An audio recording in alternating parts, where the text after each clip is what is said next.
Welcome back to Morning Footy. Lots of eyes are on the UEFA World Cup playoffs tomorrow for the semifinals, as Wales will be taking on Bosnia and Italy will be taking on Northern Ireland. And it is truly such a huge game for Italy because they can't afford not to make a third consecutive World Cup.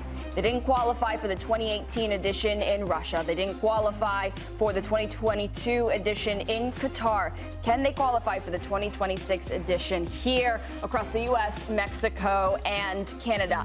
So one of our CBS Sports Serie A analysts and one of our beloved Italians here at the network, Marco Messina, is feeling the nerves heading into today. Here's what he said on social yesterday. He said, "The night before, all I want is to qualify for the World Cup. It doesn't solve all the issues we have, but the opportunity is too big to miss. In recent years, we've cracked under the pressure, but I pray tomorrow is different. I pray we learned from our past mistakes." So that's just a little portion of how our guy Marco Messina is How many feeling. prayers have you put in one tweet? How about we bring him in today? Marco, are you hyped? How many cups of coffee have you had this morning? Not that you really need it because the nerves are already there. How are you feeling this morning? I feel a little sick. Feel like I might throw up at some point. I can't believe that we've gotten here again. We haven't learned from the mistakes that we've made in the past, as you showed, Claudia, going through this playoff model once again. And I guess the older generations, they talk about being nervous to win a World Cup. You know, my father, my grandfather, anytime we went to a tournament, it's, oh, we got to win. Now we're at the point where we're just praying to get into the tournament, and especially because it's in the United States, you know, it'd be played in our backyard, the potential final in New Jersey. It feels like even more of a weight on our shoulders and more of a reason why we want to go, because there's tons and millions of Italian Americans all across the U.S. who are hoping that we get to see our team play a World Cup. Marco, my friend, you don't look as nervous as I thought you were going to, but I was with you this weekend, so I know you are nervous. You can't do anything about the past, but you can learn from it, right? And one of the words that's kind of come out of this camp since the minute that they did, you know, all the players coming in with their wardrobe and all that stuff, is a little bit of humility, right, from this Italian national team. Might that be, in the end, the thing that they needed most, you know, to get them over the line here over the next week? Tony, 100%. That's what you and I were talking about all weekend. And I've listened to every press conference Gattuso has had, every coach. Finally, they're asking about the opposition. In the past, when we've gone into these situations, we've overlooked teams like North Macedonia. That's just the reality. And there are quotes after the match saying, we didn't think we deserved to be here. We were already thinking about our next game, about having to play against Portugal. And you have to face whoever is in front of you. We don't win just because we have 4 stars on our jersey. We don't win because of our past. Yes, it's amazing. We have to honor our history and we want to remember it. There's a lot that we can learn, but we have to also understand that it's a very different generation of players. And I think there's not a lot of reasons why Gennaro Gattuso should have gotten this job in terms of what he's done in his coaching career. But one of the things that is in his favor, and one of the things, best case scenario, is that he will bring that humbleness to the team. He will bring the attachment. And everything that he's mentioned is not focusing on tactics, which is very different than what Luciano Spalletti tried to do at the Euros, which was a disaster for us, where he was showing the team video footage. He's gone on the group. He's gone on emotions. He's gone on putting a team together more than anything else. Riccardo Calafiori said he's spoken to Gattuso more than his mother in the last month. So that just gives you a sense of what's going on in this group.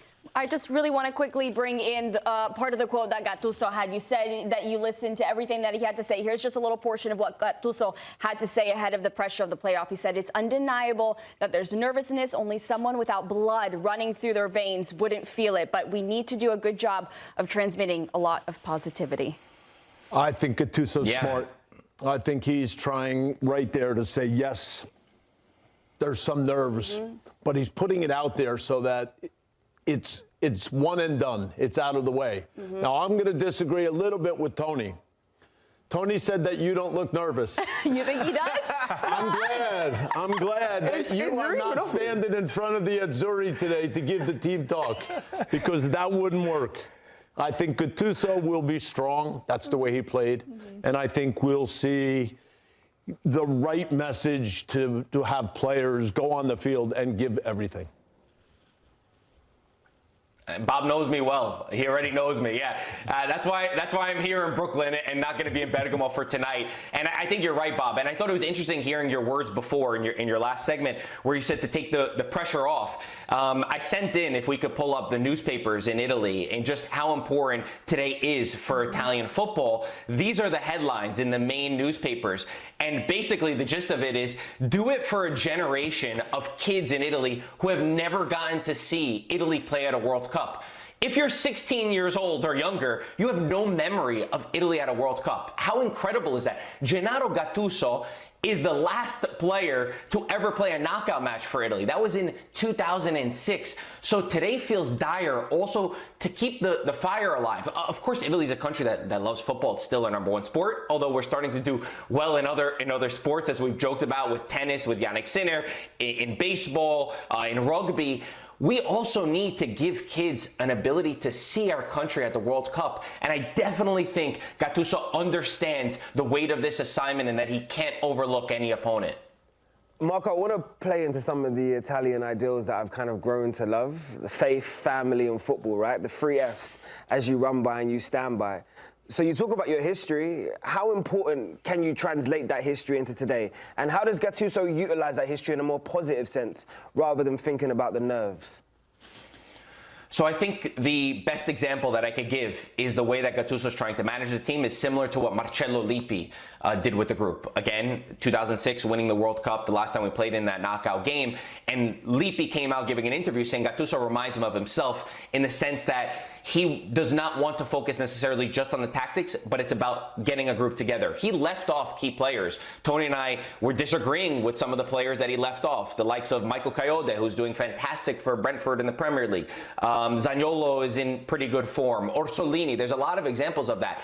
But you know what he said? I have to go with the group that feels the best together. I have to go with the group that is united as most as possible. And that is why Italy won the World Cup in 2006, besides having some incredible talent. But usually in the national team, and I guess Bob could tell this better than I would be able to say, if you create a group, you could overcome a lot of things. And that is the most important aspect of any team. Because if you look at squad value, the squad value of Italy is 858 million. That's compared to Northern Ireland's 81 million. But we've already learned from our mistakes against North Macedonia and Sweden that it's not just being better than your opponent. It's about having a squad that believes and a squad that doesn't overlook their opponent as well. Marco, my friend, throw those numbers out. They mean nothing in the end. 850. When it's all said and done. So let's get down to maybe some of these players. Obviously, it looks like today's reports, Bastoni's going to be available. He's trained the last couple days. And then the other question mark is up top. You know I'm a big Pio Esposito fan. So you know my prediction in the end, Marco asked me, what do you think? I said, my prediction is Italy goes through and Pio Esposito is the hero somehow. How do you think he goes up top? We're guessing it's going to be Moise Kean and Retegui up top. From your lips to God's ear, Tony. I hope. I would love that. He's got a great character on him, Francesco Pio Esposito. He could give us a different look as well. Just his hold-up play, sending balls into the box with Dimarco, that intercore would be crucial. And he stepped up to the plate in the important moments this season. I think that he's going with the Retegui and Kean. Retegui always scores for the Italian national team. He's cold-blooded. Despite playing his football now in Saudi Arabia, he scored 15 goals in the league for them. Whenever he's had to play for Italy, when he gets his opportunity, he seemed to be able to score. And Moise Kean hasn't scored in a month in Serie A, so not in the best form, definitely underperforming what he did last season where he scored 25 goals all comps. But they're two very hungry players. They're players that can attack the space if we find the space to attack, hunt down their defender. They give you a great attitude and spirit, and they play together. My big worry, Tony, is that a lot of this group, we haven't seen them all together. During the qualifiers, which is why I have a lot of regret, is we didn't see the likes of Palestra, who could be getting his first start for the Italian national team in the most important moment. They haven't played together. So I think you have to go with Kean and Retegui and not Pio to start, because finally there's some consistency. Finally there are some guys who understand each other and who have played for Italy in these moments. Marco, my last question has become null and void then, according to what you just said, because I want to talk about the Chiesa situation. He hasn't played in the famous Italy shirt in over 2 years, but did get the call up, obviously then had to drop out because of a minor problem again. Do you anticipate we'll see him in America when it comes to the summertime because of his quality and you know what he can bring? On such an important day, I really don't even want to talk about Chiesa. Chiesa's a player that I absolutely loved. I stuck up for him many times. He gets called up to the Italian national team, goes to Coverciano, goes to training, and says he's not feeling good, and goes back home. Then the fantastic by the journalists in Italy, they followed up and they said, yeah, but there are other players in your squad. There are players like Scamacca, who's not fit to play, but he's staying within the group. He's going to be in the stands tonight. Di Lorenzo has had surgery for Napoli. He's going to be there. Vicario. There's many players who are not feeling good, but are still going to be within the group. And Chiesa decided to go home. And I hope there's another side to the story, but I would say at this point, we have to think about life without Federico Chiesa. I'm not sure if he showed up and Gattuso said, you're not a starter, you could come in off the bench, or if it really is a physical problem. But whatever the case may be, we have to look past just Federico Chiesa. He gave us incredible moments. Without him, we wouldn't have won Euro 2020. That's 100% true. But we need to go with players who are hungry to play for the Italian national team and who feel that fire. And I think there's plenty of youngsters coming through that if we do get to the World Cup, we'll find those players. Cordo, look at the pain in his eyes when he was talking about Chiesa. You would have thought it was his ex that broke up with him. Look at the pain. There was more pain when Tony said, throw out the numbers of it being 850 million or whatever. The pain in his eyes was there. Look, that's what it looked like. I was praying for Italy coming into this. You guys know me. I'm praying for Marco now. I'm praying for Marco. Yeah, Marco, I got you, pal. All the pressure that Bob said that the coach will take off of their players has gone straight into Marco's body. Marco, kickoff between Italy and Northern Ireland, 3:45 p.m. Eastern today. What do you think is going to shape out in this one? How do you think it's going to turn out? Claudia, come on. I'm sorry. I hate to give a prediction. Here.